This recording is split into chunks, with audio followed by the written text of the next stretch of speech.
বন্ধু, stock market আমার কাছ থেকে 3 লাখ টাকা নিয়েছে, কিন্তু আমি এখনও হারিনি। অপশন ট্রেডিংয়ে পুরো ইনডিসিপ্লিনভাবে ট্রেড করতাম এবং ইমোশনাল হয়ে কোয়ান্টিটি অ্যাড করেছি। যে ট্রেড লস হচ্ছে সেই ট্রেডে আমি কোয়ান্টিটি অ্যাড করে গেছি। এরকম বড় বড় ভুল আমি করেছি। লস আছে, ইএমআই আছে এবং প্রেশার আছে। এই সমস্ত কিছুর সাথে ফাইট করতে করতে আমি ক্লান্ত হয়ে গেছি। তাই আজ তোমাদের সাথে রিয়েলিস্টিক কিছু কথাবার্তা আমি শেয়ার করতে চাই। তো বন্ধু, এত কিছুর মাঝে আমি একটা জিনিস খুব ভালোভাবে বুঝতে পেরে গেছি, মার্কেটকে হারানো কোনো রকমভাবেই সম্ভব না। নিজের ইমোশনকে হারাতে হবে, নিজের মাইন্ডসেটকে শিফট করতে হবে। তো বন্ধু, তোমরা যারা আমার মতো সেম ভুল করে আজ নিজের উপর রিগ্রেট এবং আফসোস করছো, তারা অবশ্যই আমাকে ফলো করো।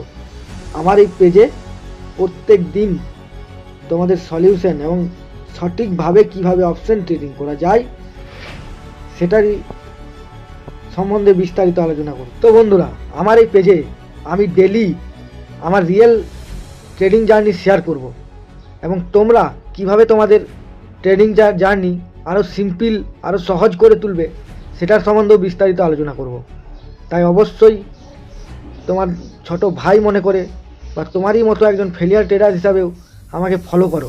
কারণ একজন ফেল হওয়া ব্যক্তি তোমাকে সঠিক রাস্তার পরিদর্শন করাতে পারে।